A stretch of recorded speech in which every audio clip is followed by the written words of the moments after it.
पिछले दिनों all India Majlis-e-Ittehadul मुस्लिमीन के नेता और औरंगाबाद के पूर्व सांसद इम्तियाज़ जलील को लेकर के खबर सामने आई। Social media platform X, Facebook, Twitter जिसे आप एक्स के नाम से जानते हैं, इसके अलावा और कई सारे प्लेटफॉर्म पर ये खबरें आम हुई कि मजलिस-ए-इत्तेहादुल मुस्लिमीन के नेता, महाराष्ट्र के एआईएमआईएम के प्रदेश अध्यक्ष इम्तियाज़ जलील जो हैं वो राजनीति से इस्तीफ़ा देना चाह रहे हैं या देने वाले हैं।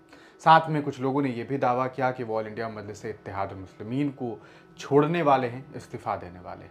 इस खबर को लेकर के कई बातें जब सामने आई तो हमने इस पूरे मामले पर आप तमाम लोगों तक ये खबर पहुंचाई और हमने इस पूरे कथन का खंडन किया कि ऐसी कोई बात नहीं है। असल में टीवी9 को एक इंटरव्यू के दरमियान इम्तियाज़ जलील ने जो शिकायतें की वो असल में राजनीतिक लोगों से थी। उन्होंने ये शिकायत की कि किस तरीके से महाराष्ट्र की राजनीति अब पूरी तरीके से बदल गई। कभी विकास को लेकर के बातें हुआ करती थी, कभी राजनीति इस बेस पर हुआ करती थी कि क्या विकास करना है, कैसे करना है, कौन क्या विकास किया, किसने क्यों विकास नहीं किया। वहाँ अब राजनीति सिर्फ और सिर्फ धर्म और मजहब और पैसों के बल पर होने लगा है। जिस मुल्क में राजनीति धर्म और मजहब के नाम पर होने लगे, वहाँ आप अंदाज़ा लगा सकते हैं कि कैसे कभी विकास हो सकता है।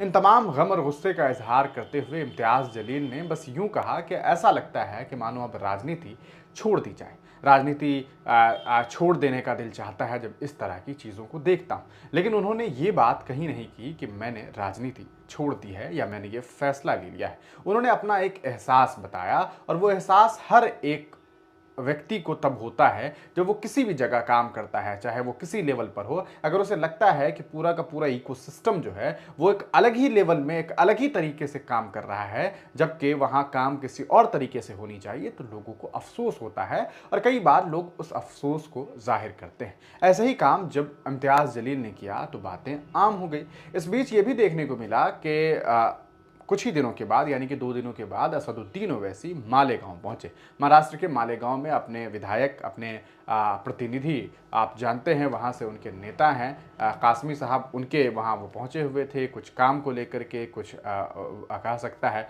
पॉलिटिकल कार्य भी और वहां सामाजिक कार्य को लेकर के जब वो वहां पहुंचे। इस दरमियान औरंगाबाद एयरपोर्ट पर उनकी मुलाकात इम्तियाज़ जलील से भी हुई।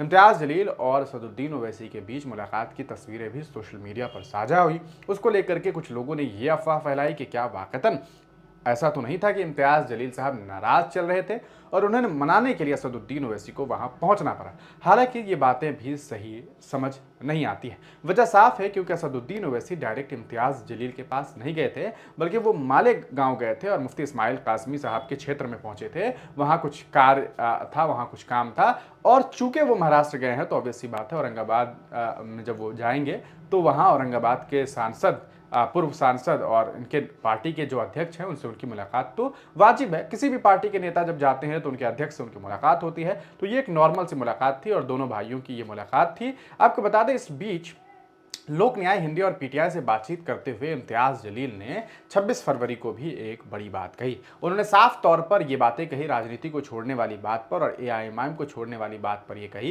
कि मैं कभी भी असदुद्दीन ओवैसी से पीछे नहीं हट सकता, उनसे कभी बगावत नहीं कर सकता, उन्हें कभी छोड़ नहीं सकता। उन्होंने जो काम मेरे लिए किया है वो बहुत बड़ा है। आपको बता दें, इम्तियाज़ जलील ने यह कहा कि मेरा सदर मेरा गुरूर है, उसने जो काम मेरे लिए किया है वो बेहद शानदार है। इम्तियाज़ जलील ने साफ तौर पर असदुद्दीन ओवैसी का शुक्रिया अदा करते हुए ये कहा कि उन्होंने मुझे नेता बनाया है, उन्होंने मुझे विधायक बनाया, उन्होंने ही मुझे देश के संसद भवन में बिठाया, यानी कि वो एज ए सांसद, as a member of parliament भी असदुद्दीन ओवैसी के बल पर पहुंचे। ये बात उन्होंने कबूली और साफ तौर पर राजनीति से इस्तीफे वाली बात को उन्होंने नकार दिया है। तो जो बातें सोशल मीडिया पर चल रही है वो बिल्कुल फजूल है, इसमें कोई सच्चाई नहीं है, इसमें कोई शक नहीं है कि राजनीति जो लोग आज के दौर में कर रहे हैं वो बिल्कुल अलग है। अगर आज से 25 साल 30 साल पहले की राजनीति को आप समझने की कोशिश करेंगे और राजनीति करने के तरीकों को समझेंगे तो आज के दौर में जो राजनीति की जा रही है, जिस तरीके से धर्म की अफीम में लोगों को इस तरीके से जो है कहा जा सकता है कि फंसा दिया गया है कि लोगों को सिर्फ और सिर्फ हिंदू, मुसलमान, पाकिस्तान, हिंदुस्तान यही समझ आ रहा है और इसके अलावा मंदिर मस्जिद के अलावा कोई चीज़ें समझ नहीं आ रही है। इस पूरे मामले पर आपका क्या सारे ख्याल है, अपनी राय कमेंट सेक्शन में ज़रूर दीजिएगा। मैंने इस वीडियो को इसलिए बना दिया ताकि आप तमाम लोग इस बात को क्लियर कर लें कि अभी ना तो इम्तियाज़ जलील पार्टी छोड़ रहे हैं, ना ही वो राजनीति छोड़ रहे हैं।